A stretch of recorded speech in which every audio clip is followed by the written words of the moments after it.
Kvalitativ metod och särskilt kvalitativa intervjuer, det är alltså dagens tema. Och som ni hör, så det här kommer vara teoretiskt.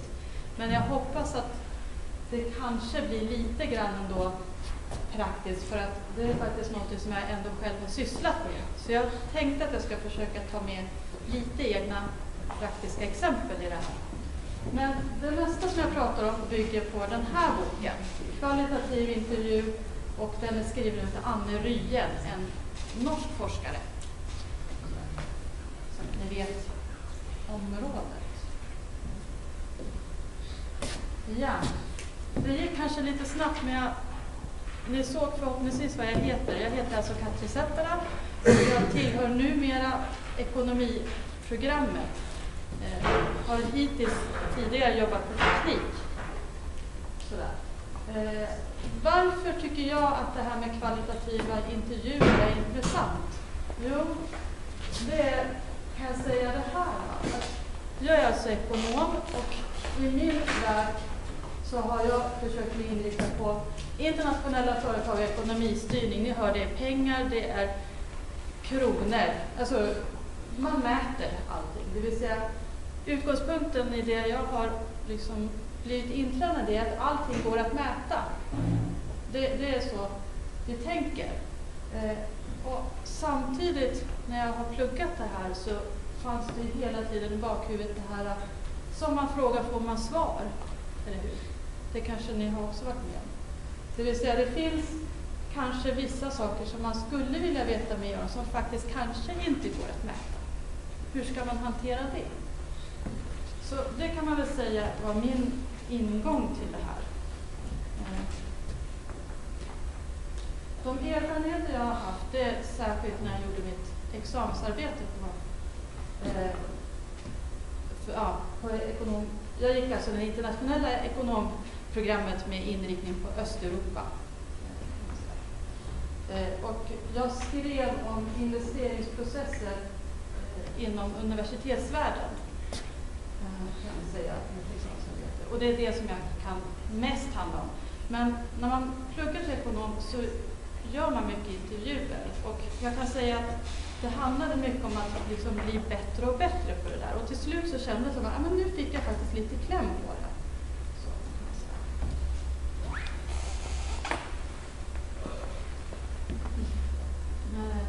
Försök säga lite grann punkter, eller ta upp de punkter. Och här kommer jag på att jag har missat en sak som jag tyckte där. Dela ut. Jag har gjort den här presentationen i pappersform, för jag vet inte riktigt hur jag ska nå er annars. Så jag hade tänkt att ni kan få en sån här. Och den är väldigt tjock. Jag kommer inte gå igenom alla bilderna som finns i den här. Men man kan se det som en handbok. För många av er kommer inte stöta på det här med kvalitativa undersökningar så mycket i era utbildningar. Kanske någonsin. Särskilt om ni går i en naturvetenskaplig utbildning. Eller teknisk utbildning.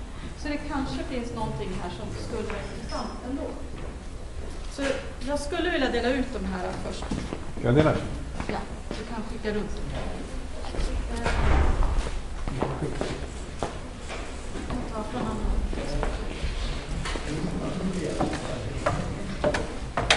Vi tar andra. Ja.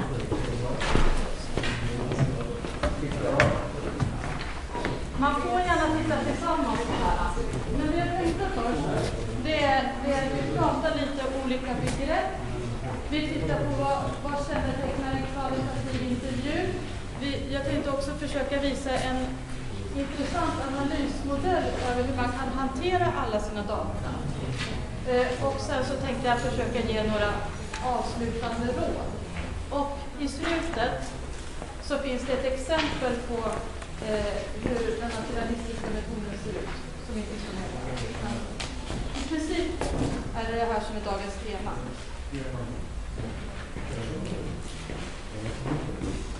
Ja.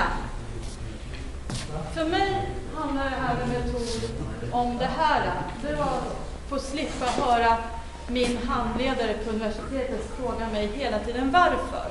För det var det han gjorde. Nu i efterhand så kan jag tacka honom väldigt mycket för han frågade hela tiden varför. För det här med vetenskap, det är egentligen att man blir medveten om att man gör val och man är också medveten om hur man gör för att komma fram till sina val. Det vill säga,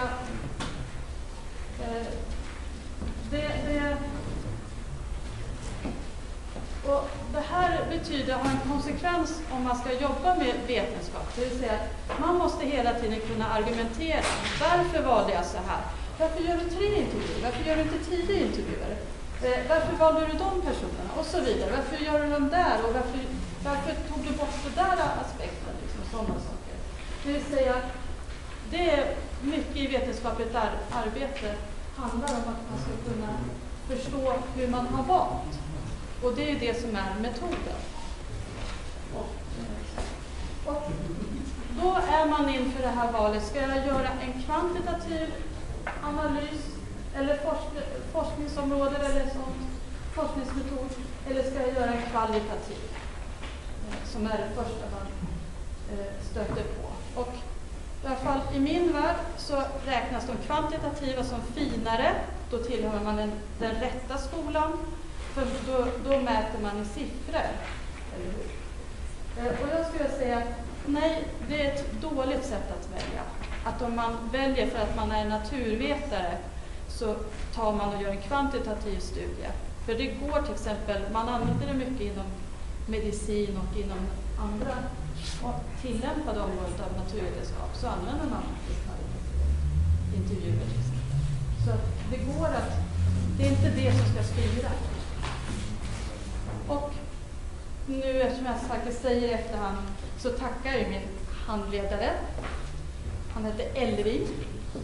Och det var helt enkelt att han gjorde mig väldigt mycket mer medveten om att jag gör val. Det kan jag tänka fortfarande. Att det var ju bra att bli liksom uppmärksam på det.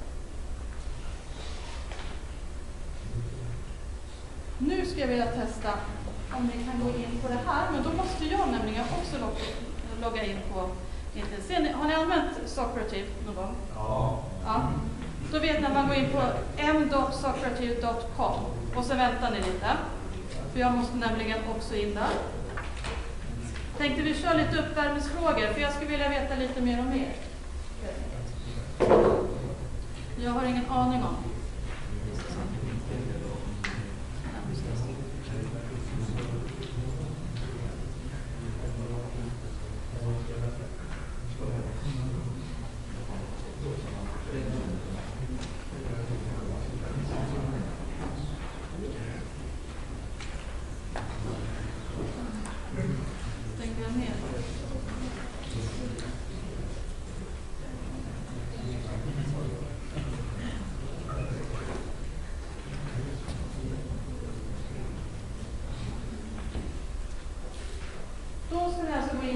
m.socrative.com med era mobiltelefoner eller om ni har en dator med. Eller internet. Ni som kan. Alltså alla måste inte svara. Det är lite som att räcka upp handen här. Man får stå över, men det är några frågor. Bara för att få lite känsla för hur långt ni har kommit skulle vi göra en liten avsättning. Så när man har kommit dit så ska man gå in i mitt rum som är 157811. Ja.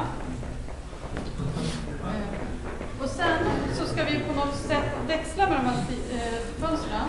Det blir spännande. Men det ska vi på.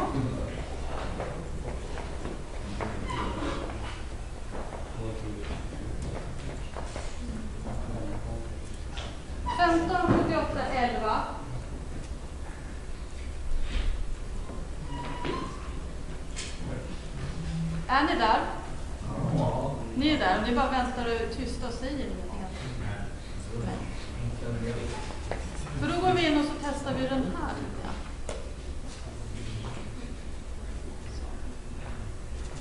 Och då måste ni självklart få några frågor. Och det första påståendet som jag vill att ni ska ta ställning till är: jag har valt ett område för mitt gymnasiearbete. Stämmer?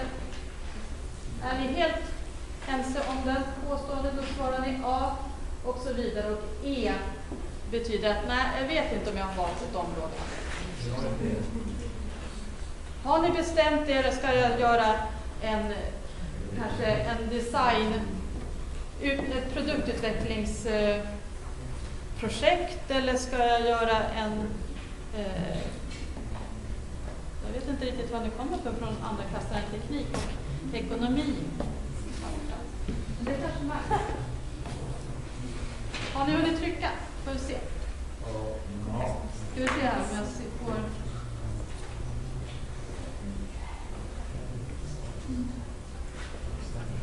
Lite kort.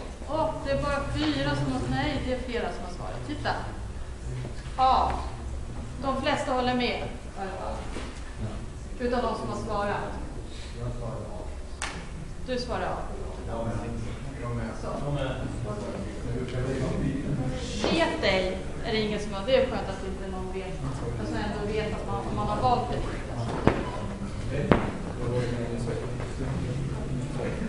Vi tar nästa fråga.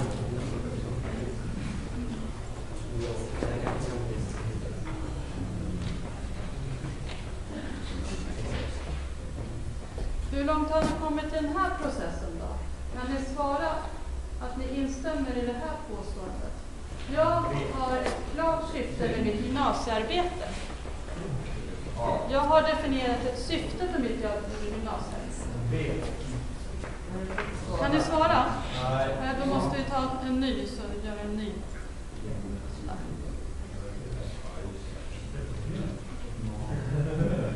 Jag tror ni kommer ihåg frågan.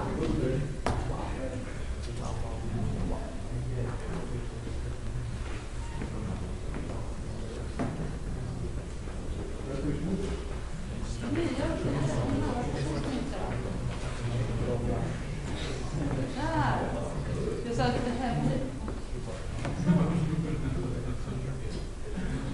Ja, då är det ganska många som inte riktigt har kommit fram dit. Då är det flera som har svarat vet det.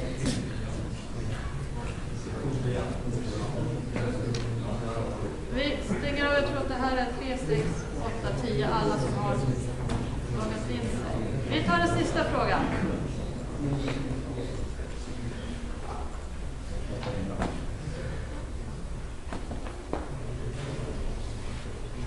Eller sista påståendet. Jag har en klar uppfattning om hur jag ska gå tillväga för att uppnå mitt syfte. Hur många kan svara att man instämmer om det helt? Ja, det går inte att svara, men... Går det inte att svara? Ni... Då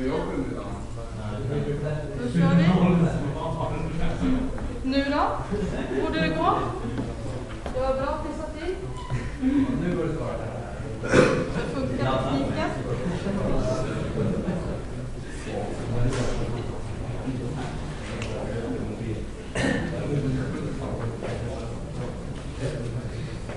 Vi väntar in 10 svar. Scrollar jag ner sen.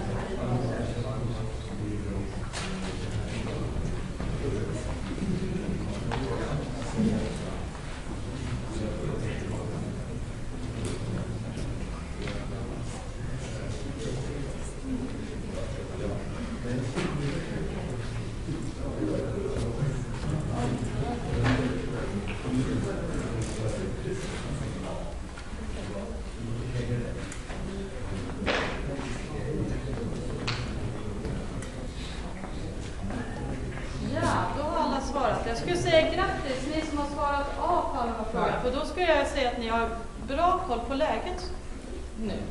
Det vill säga ni vet vad ni vill göra i undersökningen, om ni vet varför ni vill göra den och ni vet också vägen dit. Då har man ju ganska bra koll skulle jag säga.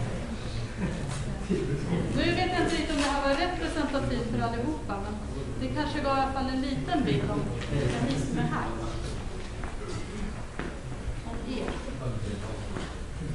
Vi stänger ner den här.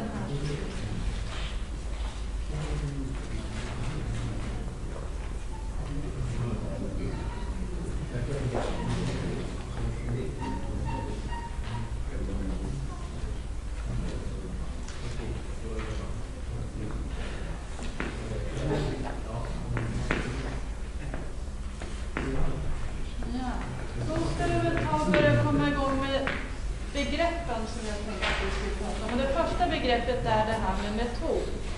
Metod är alltså hur du tänker dig bära dig åt för att förstå verkligheten. Och det låter ju väldigt abstrakt. Man skulle också kunna läsa direkt det som finns här nere i fel stil.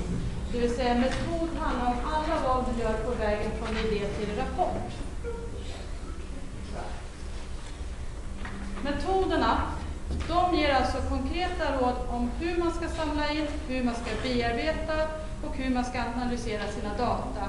Och självklart ska det vara med utgångspunkt i frågeställningen.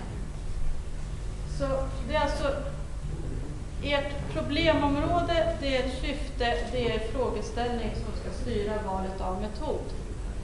Det vill säga, vad är det för slags kunskap ni försöker producera?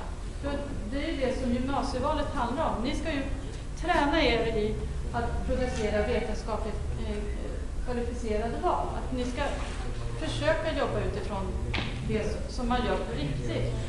Om man är inom en studieförberedande. Den sista punkten där tycker jag är viktig. För att det är nog fortsättningen till och förklaringen till varför man har hamnat i det här med metod. Man behöver alltså tänka på att hur man gör när man forskar beror på de föreställningar man har om världen. Det vill säga hur vi ser på hur saker fungerar, det påverkar ju självklart hur vi agerar, eller hur? Och för att undersöka världen så använder vi modeller eller olika metoder eller metodologier. Det vill säga, vi kan ju inte, om vi vill veta hur stort intresset är för en ny produkt så kan vi ju inte ställa frågan till alla de tänkbara kunder vi har. Det blir ju en orimlighet som vi gör. Så då använder vi modeller för att kunna på ett statistiskt säkert sätt kunna svara på den. Så därför innehåller ju varje modell vi gör ett urval. Och då är vi där igen. Hur valde vi just den här modellen? Eller? Det är det som är en metod. Nu tittar ni med fördel i er text. Och då finns det här exemplet med en kvinna, en kniv och en svets. För mycket av sån här forskning som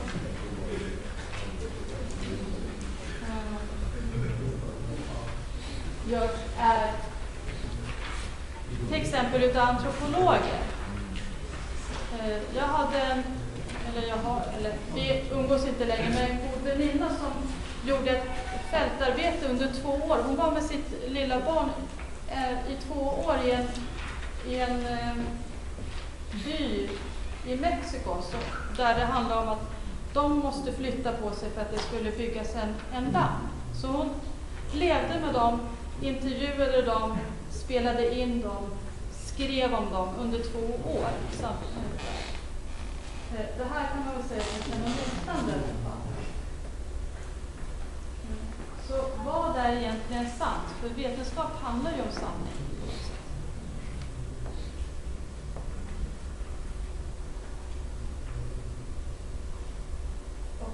Den här boken som jag har använt, det är norska, så jag tror hon tyckte det var lite roligt att han var svensk, den här socialantropologen, som hon betonade. Så. Har alla hunnit läsa? Då kommer man till frågan, vad är objektivt sant? Det vill säga, vem är det som kan säga vad som är sant? För det finns ju alltså flera versioner av den här episoden. Dels finns det ju filmen. Han spelade ju in en film. Och där finns ju allting dokumenterat. Man ser hur hon sa och hon rörde sig och sånt, eller hur? När hon fick den här kniven. Och man kan ju alltså förstå utifrån det antropologens version, eller hur? Det bekräftar ju i princip det som man ser i filmen. Men om man också ser det tredje programmet, eller det andra programmet, så kan man ju förstå att det finns en tredje version. Och det är ju kvinnans version om varför hon var så himla tacksam för den här kniven. Så vilken version är den samma? Vad skulle ni säga? Kan vi veta att en version är samma än den andra, och kan vi överhuvudtaget veta vad som det är. Finns det alltså en enda verklighet, eller är min verklighet en annan än era verklighet? Kan vi säga att vi, bara för att vi befinner oss i den här samma gemensamma yta, delar verkligheten? Eller hur är det egentligen? Och hur får man in de här sakerna i en rapport, i en vetenskaplig rapport? Men det man kan vara ensam, det är ju att det är egentligen omöjligt att göra neutrala observationer. Det vill säga, vi har våra föreställningar om vad världen handlar om med oss. Vi är inte objektiva. Det är väl ändå utifrån den här exemplet.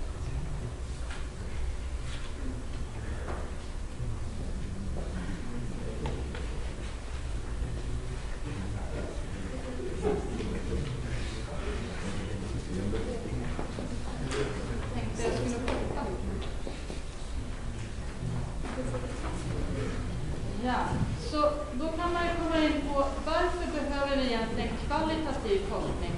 Och jag tänkte också komma snart in på vad menar man då med kvantitativ. Men det finns alltså lite exempel här jag försökt ta fram om. Varför ska man använda de här forskningsmetoderna? Jo, de syftar till att bringa ordning i det till synes kaotiska, svårbegripliga. De undersökningar som använder kvalitativa metoder. Och nästa exempel är, kan man väl säga, en upprepning av förra, men om vi ger något olika versioner av samma fest beroende på vem vi pratar med, betyder det att något måste vara lögn eftersom vi ger mer än en version eller en berättelse.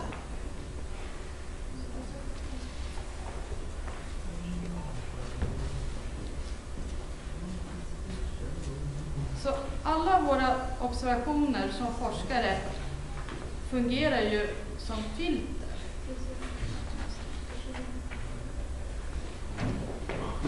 Men vi kan ta det här.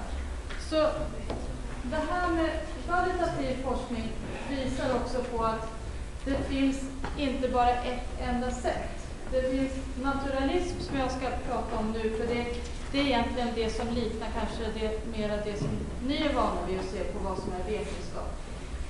Men annars används det också inom etnometologi, emotionalism, och då tänker man mycket på att språket blir ett fängelse, det vill säga allting kan ju inte uttryckas, och det gör vi ju inte genom att vi använder språket. Språket sätter begränsningar och rutar in världen i sig. Och så finns det postmodernismerna som säger att levda erfarenheter skapas i den sociala kontext som skrivs av forskare. Det finns inga fel som det finns ingen sanning. Så det finns ju många olika sätt på att se hur världen ser ut. Utöver det så använder man också kvalitativa metoder inom litteraturvetenskap och lingvistik, om det är någon som är lite språkintresserad. Så kan man veta att det kanske man stöter. Ja, så vad menar man med kvalitativ forskning? Jo, det är empirisk forskning. Och empirisk forskning betyder att man samlar eget datamaterial. Eller hur? All forskning är tolkande och styrs av en samling föreställningar om och känslor inför världen och hur den bör förstås. Varför ska man hålla på med kvalitativ forskning? Så säger de forskarna att det handlar om nyfikenhet. Man vill komma längre bort än bara siffrorna säger, kan man säga.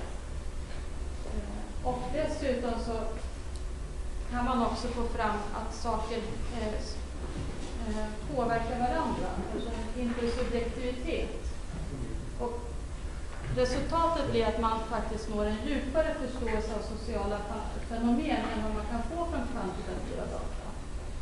Så vissa forskare tycker att om man vill hålla på och fundera på orsaker och verkan, sådana samband, då ska man egentligen kanske syssla med kvalitativ forskning.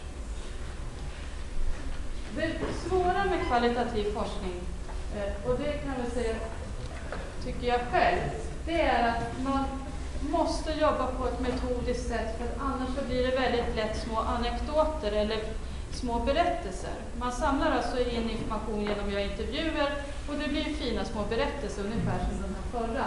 Men det räcker inte med beskrivningar för att det skulle kunna räknas som en vetenskap.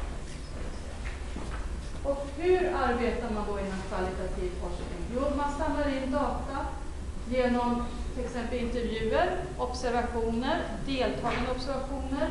Man läser analyser av texter, man gör case studies, att man tittar på ett enda fall fast från väldigt många olika perspektiv. Man kan använda visuella medier, så att det finns många olika sätt att samla in data, men det är inte siffror. Och kvalitativ forskning har som teori, eller sånt, om man ska säga teoretisk bakgrund, en väldigt kort historia i alla fall, hur man räknar det. För att det är faktiskt från 1920-talet som man börjar hålla på med det här mera inom universiteten.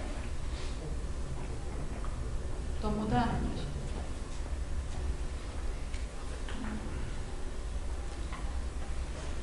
Då kan man väl komma in på varför håller inte alla på med kvalitativ forskning då? Det vill säga, vad kritiseras ofta kvalitativ forskning för? Och det första är då det här med reliabilitet. Är måttet stabilt? Har man nått ett stabilt resultat?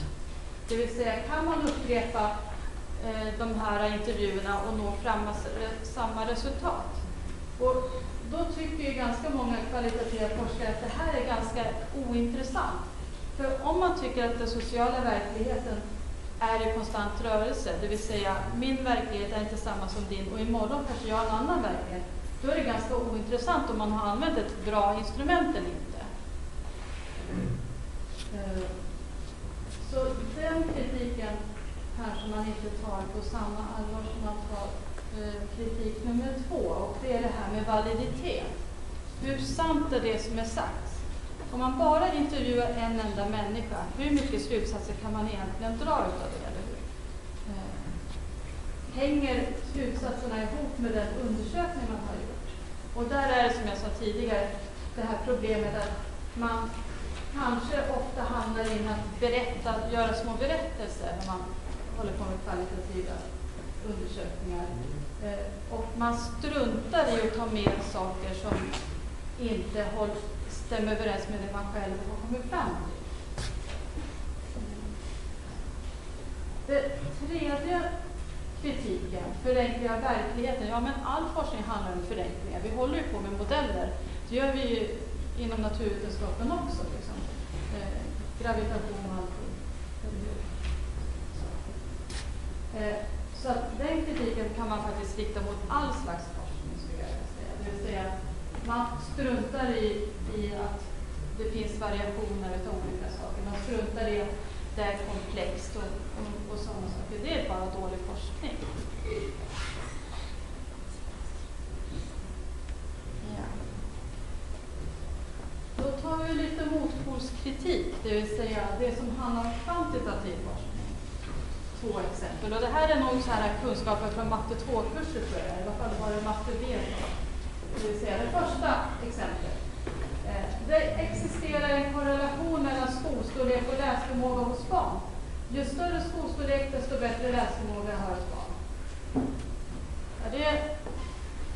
Hur funkar den slutsatsen?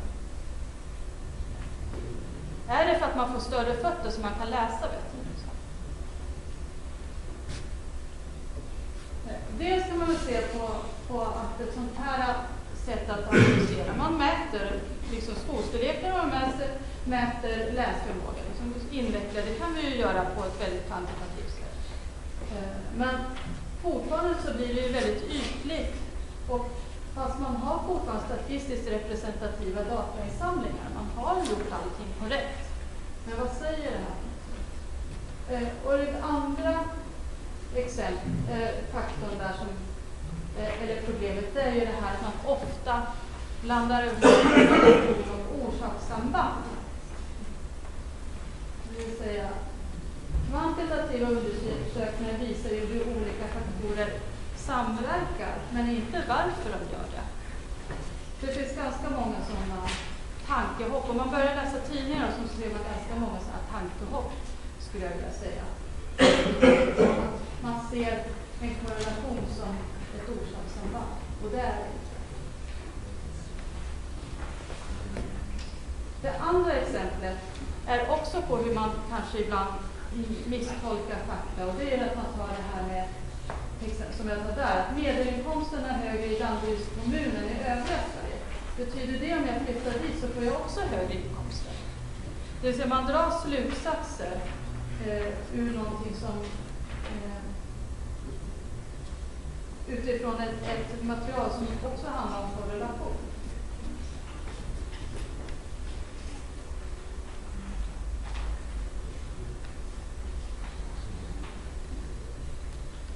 Ja, det finns mycket. Ibland så ser man det som att det är en motsättning väldigt mycket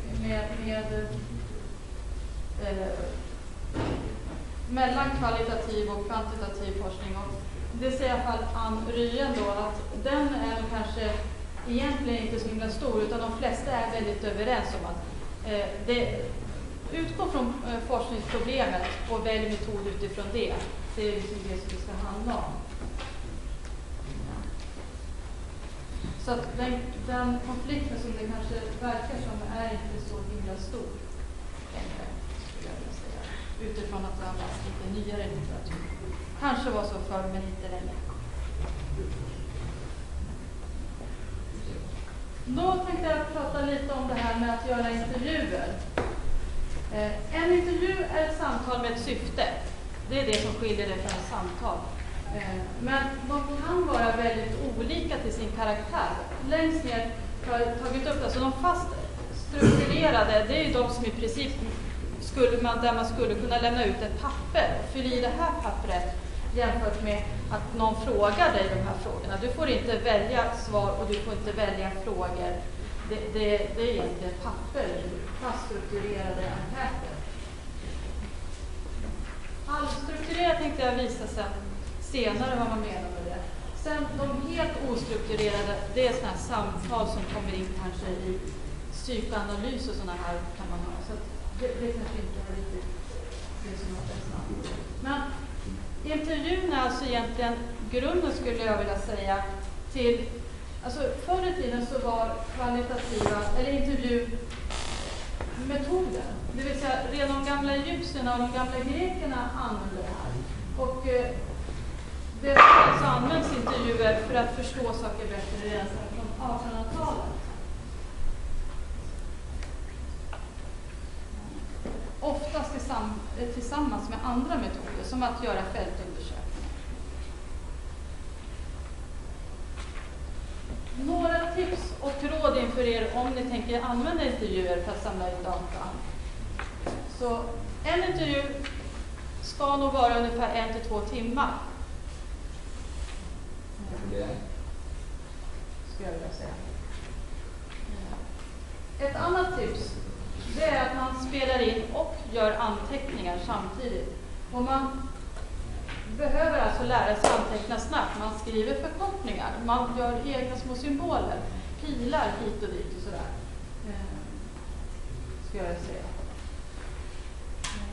Jag tyckte det här exemplet var roligt, att en students svar på en antropolog. Vet alla vad antropologer gör för någonting? Ja. Nej. Ja, absolut. Det är att man tittar på olika folkslag och hur det var förr i tiden, hur kulturer har vuxit fram.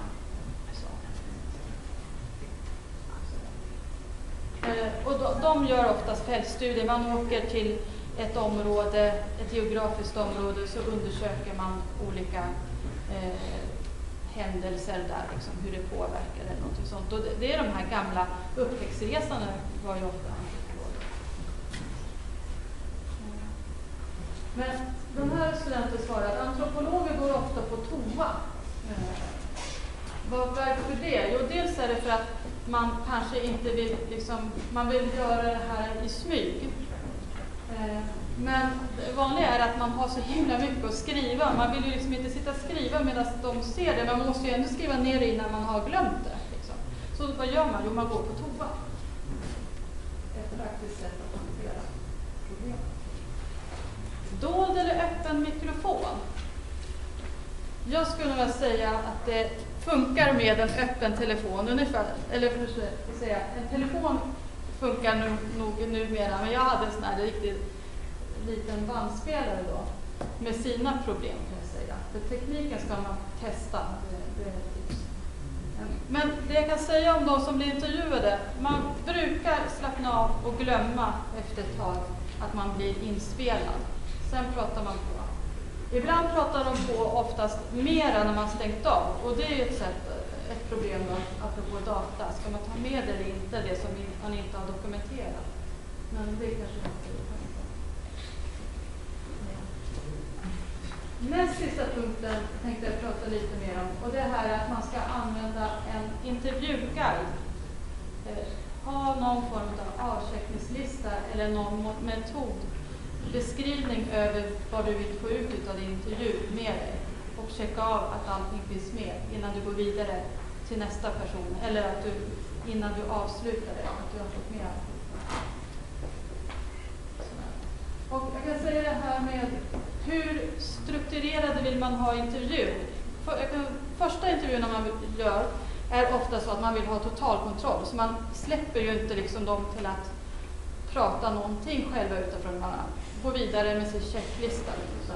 Medan när man faktiskt blir lite mer van och börjar förstå att det där var kanske inte bästa sättet att få den information som jag egentligen behöver, så klarar man av att använda såna här klassiska kommunikativa hjälpmedel, det vill säga berätta mera, så löser det sig.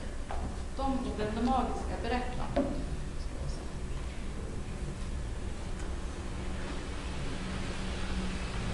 Varför skulle det här med kvalitativa intervjuer vara intressant för er?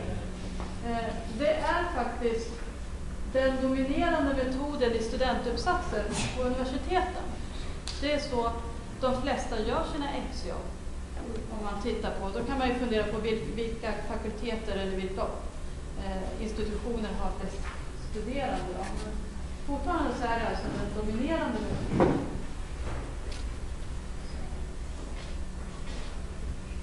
Och som sagt då, var använder man kvalitativa intervjuer? Så är det till exempel ifall man tänker göra det inom pedagogik eller socialt arbete och inom företagsamhet.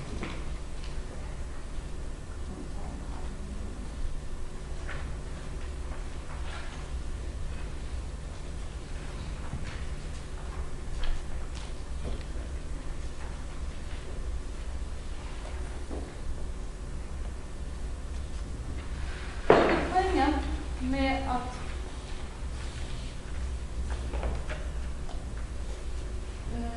göra kvalitativa intervjuer, och det är det man ska vara medveten om, det är alltså att man inte försöker jämföra på bredden. Där har man ofta, hur många behöver jag intervjua? Ja, men jag vill ha någon sorts statistisk representation där, men behöver jag det egentligen? Det är ju inte egentligen det som är mitt syfte. Jag vill ju få fram så mycket information som möjligt, för jag gör ju en kvalitativ undersökning. Det är det man måste gå in på. Det vill säga, man vill ju gå in på djupet hos den enskilda intervjupersonen och fånga den personens version. Det är det man är ute efter. Det är oviktigt egentligen om man får med hela bredden, att den personen verkligen är rätt person. Så intervjuer ses i en kvalitativ undersökning som någonting som sker i ett samarbete. Och där faktiskt också i vissa fall rollerna blir helt förändrade. Det är inte längre experten som kommer in och ska intervjua och egentligen som förstår en allting, men den bara ställer någon sorts kontrollfrågor. Det vill säga, förr så frågar man och så fick man svar på det här. Utan nu försöker man göra sådana här undersökningar mest för att mera bättre förstå ju. Och det gör man tillsammans. Kanske till och med just i det ögonblicket man ses och inte någon annan. Så ibland vet man inte riktigt vem det är som är vem när båda rollerna är igång. Liksom.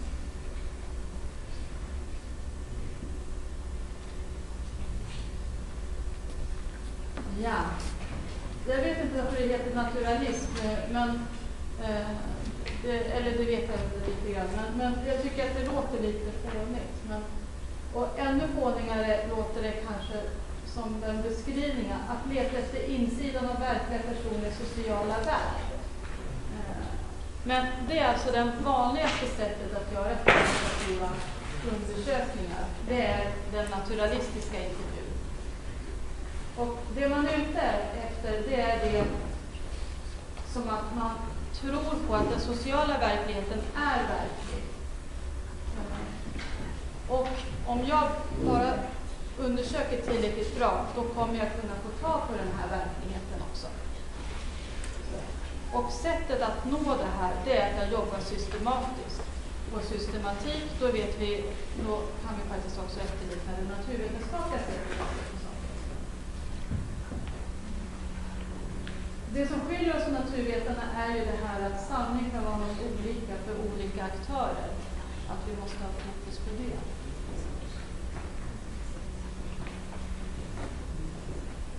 Huvudproblem med den här metoden, det är hela tiden att man riskerar att påverka data. Och det ska jag säga alltid med kvalitativa intervjuer. Att man påverkar data och man påverkar dataprocessen. För man ställer ledande frågor. Men flera av de kändaste undersökningarna är gjorda av naturalister. Till exempel Glaser och Strauss som jag har nämnt, som har forskat på sjukhus. Man kan också titta på gatuhörn, hur beter sig folk som hänger vid ett gatuhörn i USA. Man kan titta också på fängelsehörnor och så vidare. Man kan titta på tjejgäng, man kan titta på allting sånt som har med den sociala verkligheten.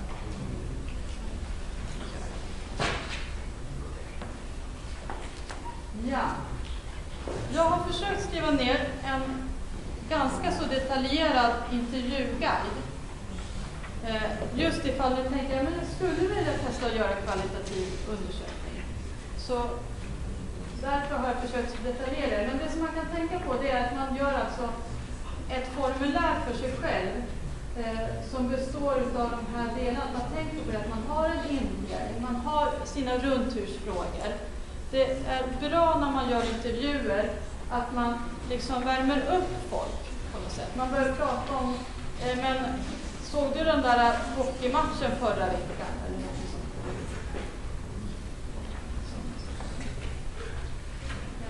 I huvudfasen är det hela tiden viktigt. Man måste låta intervjupersonen berätta sin historia. Apropå det, att inte påverka data. Om man tror på att det går att inte påverka data, så ska man sträva efter det. Och sen så försöker man tänka på ett bra avslut. Det ska kännas skönt för den som har blivit intervjuad. Man ska inte känna sig som att nu har man blivit pumpad på information som man egentligen inte ville dela med sig. Det vill säga, utan man ska liksom lugna ner det så att det känns positivt, det här samtalet. Och så tackar man och sen så håller man öppet för vidare kontakter. För det är inte sällan att man behöver komma tillbaka.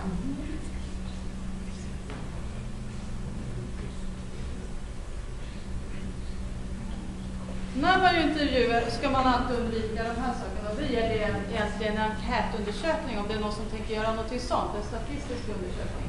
Undvik multipla frågor, att det är flera frågor i samma. Vill du ha te eller vill du ha en macka? Liksom. Så här. Det är ju svårt att svara på. Sådana ledande frågor är också sådär svårt att säga. Och likadant ja, nej-frågor. Det är ganska bortkastat med tid, skulle jag säga.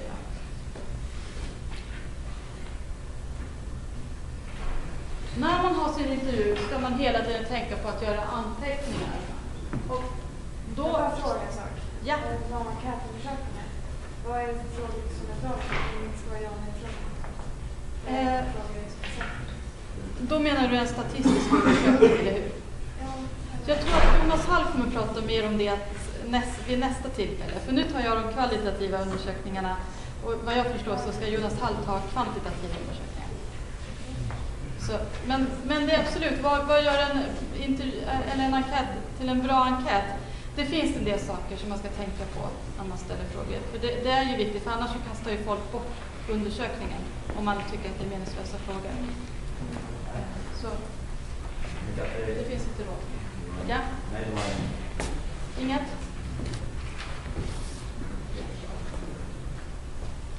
Ja. Jag ser att klockan har gått lite snabbare än vad jag tänkte mig.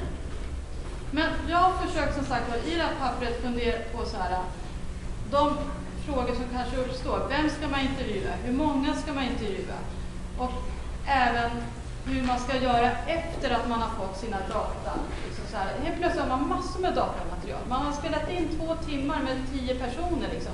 20 timmars bandinspelningar. Vad gör jag liksom med allt det där? Dels måste man lära sig att börja sortera bort allt som är oviktigt. Men sen så finns det faktiskt ett sätt att jobba med det som jag skulle vilja visa. Som jag tycker är ganska bra. Och det är att hela tiden tänka att man gör inte sin undersökning i steg som följer på varandra. Utan man gör analysen samtidigt som man gör sina intervjuer. Man gör analysen samtidigt som man börjar fundera på vilken fråga man har. Man gör egentligen i princip allting hela tiden, om och om igen. Det vill säga en kvalitativ undersökning handlar om att förfina sina resultat. Att komma fram, men det är inte så här att nu är det kört. Jag fick inte svar på alla frågor, utan då fortsätter man. Och så förbättrar man. Så analysen sker genom att man slår ihop data, man försöker hitta olika kategorier, alltså delar som hör ihop.